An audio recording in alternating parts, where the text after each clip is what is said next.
Sí, sí, hay que seguir hinchando, como decimos allá en Uruguay. Tú andas más bien. Mira qué bonito. Sí, acá tienes gente joven de filosofía de unos cuantos países de América Latina. De Ecuador, de Paraguay, de Brasil, que tienes al lado, de Uruguay, con Marina, Bernardo. Y estuvimos 3 días en el... Y chileno, por supuesto. Una Eli maravillosa. Sí, y bueno, estuvimos en el 13º Corredor de las Ideas, con un paréntesis de 2 años que no se había dado desde que lo largamos en el 98, ¿te acuerdas de Maldonado? Sí. Un paréntesis, porque bueno, hay unas escaramuzas que había, que habían acá en Santiago con la gente, la muchachada de la secundaria chilena. Sí. No se quiso hacer. Después intentaron poner sede en Asunción y tampoco se pudo hacer por los hechos de Lugo. Y volvió otra vez para Santiago. Yo por suerte no abrí la boca. Porque si hubiese abierto la boca como en algunas inauguraciones hubiese dicho, capaz que no se hacían en Santiago, en Chile, porque como los mapuches en el sur andan medios alborotados, se suspendía de vuelta otro año. Bueno. ¿Te acuerdas cuando nos llevaste a conocer casi todo Uruguay?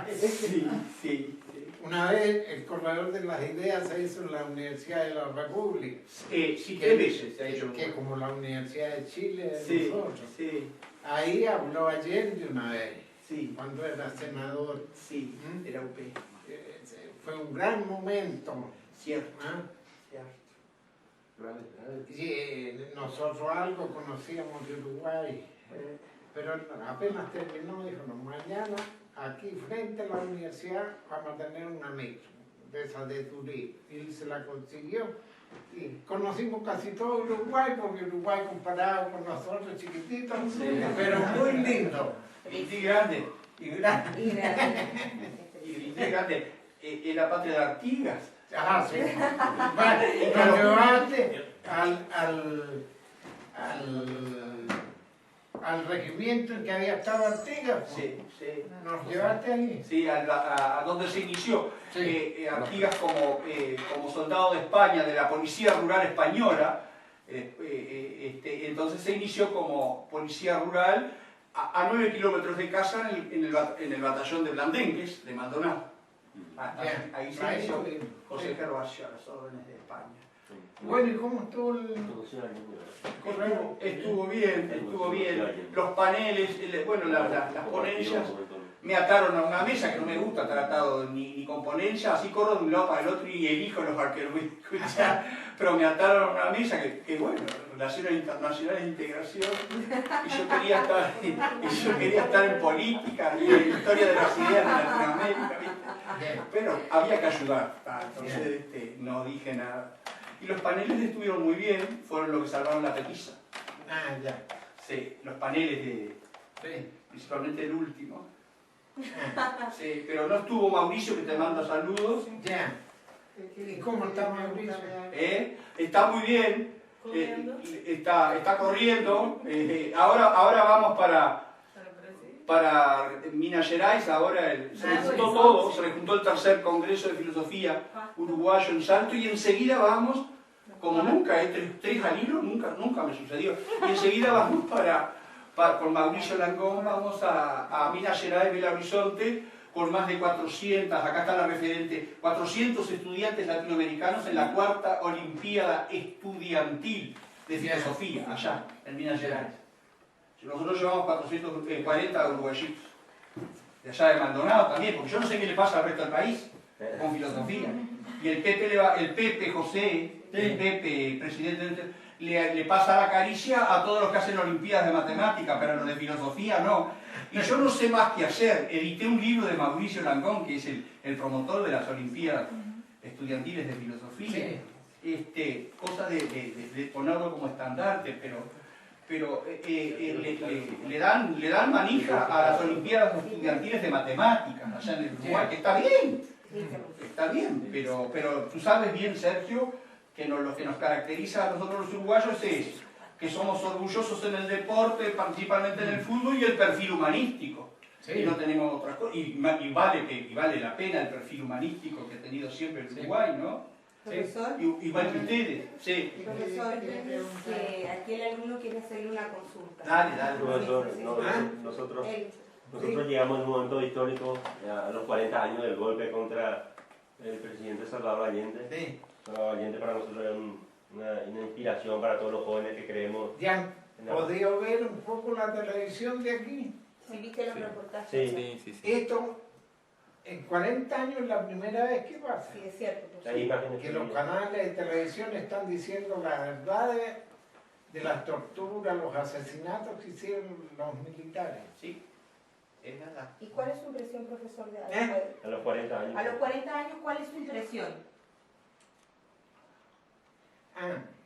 Bueno, yo tengo la impresión, especialmente lo que se hizo este año, se ha avanzado mucho.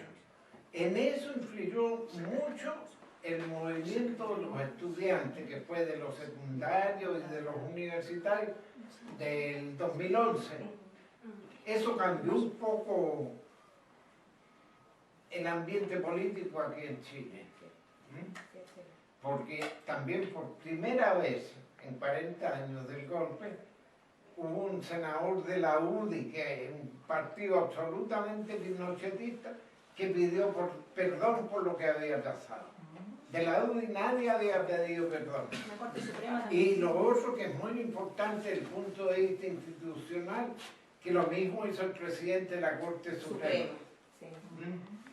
Que fue una vergüenza que hizo la Corte Suprema en los primeros 10 años por lo menos de la dictadura de Pinochet. Profesor, disculpe, a nivel personal. ¿Cuál es su experiencia con Allende? ¿Cómo hay esa cercanía con él? ¿Su relación con él? Yo fui bien amigo con el presidente Allende.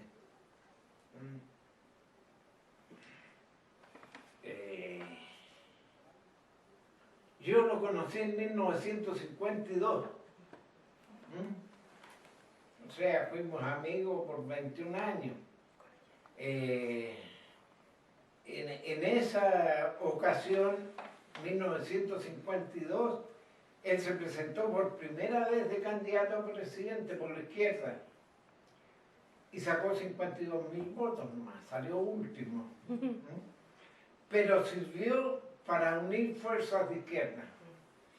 Y en 58 perdimos la presidencia. Tenía derecho a nombrar los ministros y el alcalde de París. ¿Ven? Eso está en los derechos del presidente en la Constitución de Francia. De ahí se tomó en 1925 que se aprobó una nueva constitución para el Chile, que el presidente tenía derecho a nombrar los ministros y 3 alcaldes, el de Santiago, el de Valparaíso y el de Lima. Y en eso ahí me nombró la mía. Lógicamente siendo nombrado, y no es totalmente mala la idea, porque teniendo una relación directa con el presidente de la República, uno puede conseguir para su ciudad mucha ayuda económica de parte del gobierno central, que es lo que pasaba en Francia y lo que pasó aquí también. Todos los presidentes que vinieron de la Constitución del 25 usaron esa prerrogativa que les daba la Constitución. Así que no hubo ningún problema. Nosotros aquí hicimos una boda muy grande en Valparaíso. Póngase usted, han visto cómo es Valparaíso, los cerros. Nosotros pusimos la luz, el agua potable y el alcantarillado en todos los cerros. Después del atentado, del asesinato del presidente, ¿cómo fue su vida, sobre todo la vida política de usted a partir de eso? Aquí fue tremendo. Yo estuve preso 3 años. Me torturaron, lo mismo mi hijo, que era chico, tenía como 17 años, ¿no? Ahí lo torturaron. pero no llegó a la Marina, que tiene el asiento principal aquí en Valparaíso, no llegó a cometer crímenes como el ejército. En Santiago, pónganse ustedes, o en la parte sur, donde estaban las haciendas, que se había entregado la tierra a los campesinos a través de una ley de reforma agraria, no aprobada durante el gobierno del presidente Allende, sino que el presidente Frei, que era, porque se murió, demócrata cristiano. ¿Qué cosa nos dejaría? Que luchen por hacer los cambios de las estructuras que hay, porque son estructuras injustas. Aquí todos dicen que el país está muy bien, hay una candidata de la derecha que tocó la pura casualidad, más que las dos que tienen chance de ser elegidas, la Michelle Bachelet por la izquierda y el centro, y la Evelyn Matei. El papá de ella fue miembro de la Junta Militar de Pinochet. Sí, sí. General Matei. Entonces, y el golpe se dio para terminar con las medidas que había tomado el presidente Allende, pero no pudieron terminar con todas. ¿Ven? Pónganse ustedes por caso dos de las fundamentales que se hicieron: una, la nacionalización del cobre. ¿Qué les convenía, profesor? Claro, a ellos no les convenía. A ellos no les decía eso. ¿Ven? Piensen ustedes que la ley de la nacionalización del cobre es prácticamente la que sostiene al Estado de Chile. Lo que aquí se gasta en salud, en educación, Sí. y en las Fuerzas Armadas, ¿no? ¿Ven? El sueldo de Chile. Sale el cobre. Sí. El sueldo de Chile, el sueldo de Chile. Claro. Y después la otra fue el terminar con los latifundios. Aquí se terminó. A algunos amigos suyos, Pinochet les devolvió las tierras y se las quitaron a los campesinos. Pero en otras no. Especialmente las tierras que tenía la Iglesia Católica. Aquí hubo un obispo muy precursor, por el año 50 y tanto, hizo que las tierras de la diócesis de Talca pasaran a manos de los campesinos que las trabajaban. Y bueno, con eso después, ya en el gobierno de Frei se empezó a hablar en la iglesia y en el de Allende se llevó a la práctica. Entonces todas las tierras que pertenecían a la iglesia se le entregaron a los campesinos legalmente. Y esas permanecieron. Y no pudieron volver a reconstituirse los terratenientes en Chile. ¿Por qué? Porque Pinochet llevó el capitalismo avanzado al campo también. ¿Ven? ¿Para hacer qué cosa? Pónganse ustedes por caso. Impulsar mucho, porque aquí el país es algo, se habrán dado cuenta ustedes, aquí hay una fruta muy buena, que aquí se produce cuando en Europa y en Estados Unidos, y ahora también en China, es invierno. Entonces nosotros exportamos una gran cantidad de fruta, una gran cantidad de vino, ¿no? ¿Ven? Fue la estación de ellos. Así se fueron tomando esas medidas. Entonces hay que seguir luchando para que, porque Pinochet, fuera de estas dos cosas fundamentales, él hizo retroceder la historia del país en 50 años por lo menos. ¿Ven? ¿No? Pero el pueblo ha seguido luchando y algo se ha ido recuperando en estos 24 años. Y yo creo que con la nueva victoria, porque ella ya fue presidenta de la República, va a ser posible hacer cambios importantes, sea en la Constitución que en las estructuras económicas y sociales del país. Pero si ustedes van viendo, en cada uno de sus países se están dando procesos así, y esto nosotros lo empezamos a ver en los corredores de la GD hace 10, 12, 15 años atrás, cuando casi nadie hablaba de esto. O sea, nosotros también dimos un grano de arena para que a través de los estudios se fuera viendo, visualizando bien cuáles son los problemas más importantes. ¿Para qué lo saca? Para que el discurso del académico, del intelectual, no quede encerrado dentro de las paredes universitarias. Claro, claro. Porque si no, viste, siempre es el discurso del empresario, que sí, ese se escucha por televisión, o del discurso político, ¿verdad? Claro. Pero no el discurso el relato académico, que toma distancia, que lo analiza en profundidad, Claro. que lo hace en grupo. Sí. Para que, ¿verdad, Sergio? Para que las democracias latinoamericanas sean cada vez menos delegativas y sean cada vez más deliberativas y participativas. Sí. Bueno, eso que dices tú, esa fue la característica del gobierno ayer, la participación del pueblo. Sí. Fíjense ustedes que la gente tuvo un crecimiento de la conciencia social inmenso. Sí. ¿Por qué? Porque se daba cuenta, porque apenas se nacionalizó el cobre, el gobierno dispuso de muchos millones de dólares. Entonces a todo el mundo, especialmente a los hijos de los pobres, pero se lo dio a todos los niños medio litro de leche, gratuito. Era por primera vez que el Estado de Chile le daba algo a los niños. ¿Y por qué se les dio leche? Porque Allende era médico y él había hecho los estudios. Y estaba afectando incluso las capacidades cerebrales de los niños el que no tomaran leche los hijos de los pobres.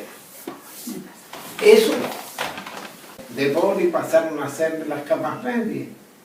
Eso es una verdadera revolución sociológica. Y eso es lo que está haciendo Correa ya, después el Evo en Bolivia, sí, y lo que están haciendo los venezolanos.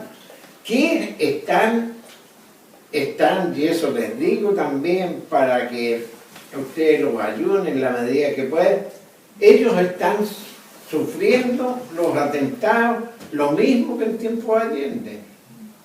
Si para llegar al golpe de Estado, aquí empezaron a los ricos a esconder los productos, como ellos tienen plata, pónganse ustedes, yo le digo que está faltando el papel higiénico. Bueno, un rico va y se compra 100, y en Venezuela hay hartos ricos. Hay más que en Chile. ¿Ven? Y aquí hay un gobierno de derecha, pero allí hay más. Pero con cada uno que compre 100, lógicamente que se produce desabastecimiento, porque ¿para qué quieren 100? Yo les digo, a mí me tomaron preso el 11 como a las 2 de la tarde y me llevaron a la Esmeralda. Aquí se escondía hasta la harina. Aquí no había pan blanco. El gobierno ordenó al presidente, por consejo incluso de las Naciones Unidas, que el pan se tenía que hacer como el pan integral, ese medio café que existe, que ese era el mejor pan. Viene el golpe, nos llevan presos, a mí me toman como a las 2 de la tarde, y en la noche no, el día siguiente nos dieron desayuno, había pan blanco. Bien claro, en hora no tenía de dónde aparecer. La Marina también estaba metida en esconder la harina blanca. Y eso lo vimos nosotros mismos. Y nos hicieron un discurso ahí, ven ahora con el nuevo gobierno militar apareció la harina blanca. Ellos mismos la tenían escondida. Sí, claro. Sí, eso es lo que está ahora enfrentando Maduro en Venezuela. Profesor, aquí hay alumnos paraguayos. ¿Ah? Hay alumnos paraguayos. Hay alumnos paraguayos. Aquí hay varios Sí. paraguayos. 3, 4, Profesores, son 8. licenciados. Son 8, Y alumnos. Y alumnos, sí. Y a ellos también les gustaría que usted le hablara en relación al tema, ¿qué opina de la situación de Paraguay? No, lo que pasó en Paraguay fue un golpe de Estado legal nomás.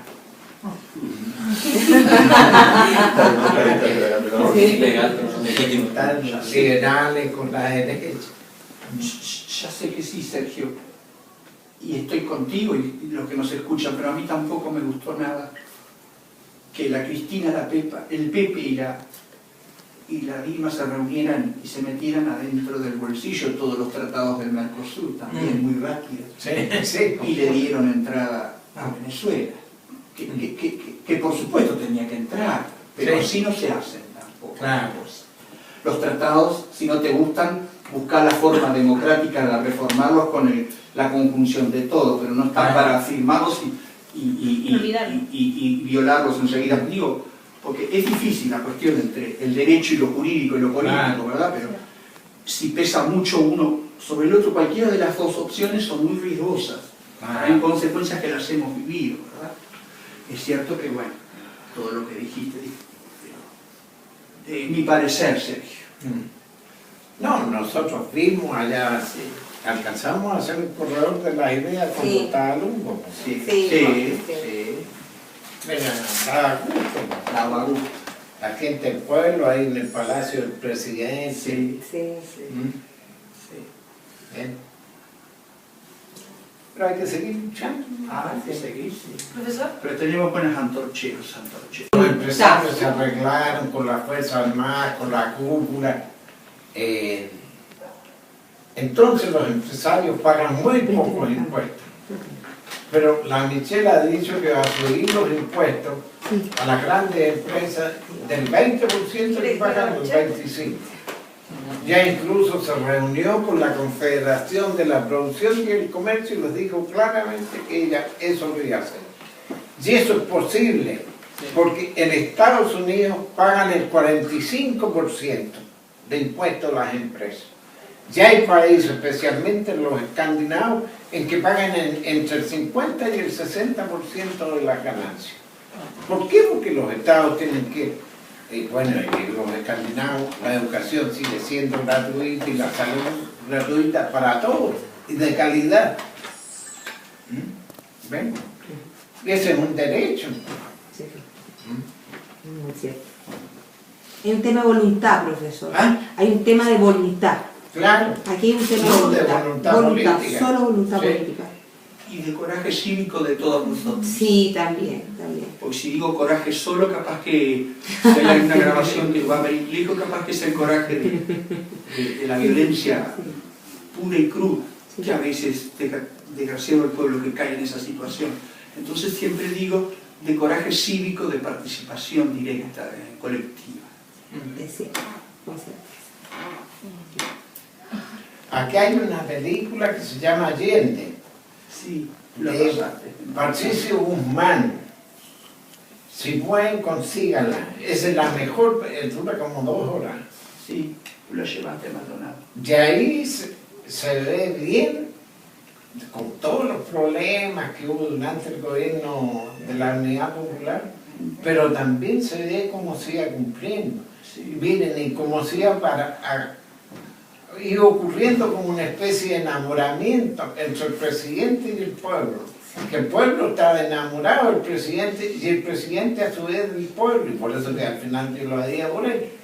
¿Ven? Pero cómo estaba la gente contenta, porque se ven los desfiles de los camiones con los trabajadores, por ejemplo, ¿no? Después los obreros, como desfilaban en favor del gobierno popular, pero también los que tenían una carretera, ven que ni siquiera tenían caballos, pero y cómo también se metía y iba bailando y todo lo demás, que los chilenos somos, aquí todos los de la derecha decían que éramos los ingleses y la América del Sur. Ahí se ve cómo en el pueblo chileno se dio esta nueva alegría. ¿Ven? Una especie de enamoramiento así. Es el único presidente que ha tenido en la historia del país esta calidad. ¿Ven? Por eso que les recomiendo, si la pueden ver, o cómprense, ahora hay unos baratas aquí. Se llama Allende nomás. Y el autor se llama Patricio Guzmán. Ahí incluso me hizo una entrevista también, para que yo le hablara sobre Allende. Él sacó una pila de premios en el Festival de Cannes, en Francia. Así, profesor, míreme, yo sé que esto es maravilloso, pero lamentablemente... Sí. Sí. Queria falar uma mensagem para a Olimpíada Sim. os jovens. Sí. Jovens brasileiros. Jovens brasileiros. Nem sempre se sentem latino-americanos. ¿Sí? Muitas vezes se sentem apartados pelos outros. Ya. Que dirias aos jovens brasileiros ¿Qué me dice? ¿Qué le dirías a los jóvenes brasileños? que não se sentem latino-americanos? Que no se sienten a veces demasiado americanos y con vocación de potencia. Que diria aos jovens? ¿Qué les dirías? Ya. Yo creo que la Vilma está gobernando en su idea en favor del pueblo brasileño. Así que si pueden apoyarla, algo que sería bueno. Pero sin dejar de luchar por los intereses, por los problemas que tiene la juventud en Brasil o en cualquier país de América Latina. ¿Ven? Sí. Nosotros, cuando íbamos a Paraguay, pónganse ustedes, era una alegría ver porque también se veía otro espíritu en Paraguay, bajo el gobierno de Lugo. Y por eso que las fuerzas reaccionarias se pusieron de acuerdo para echarlo legalmente, no se comía.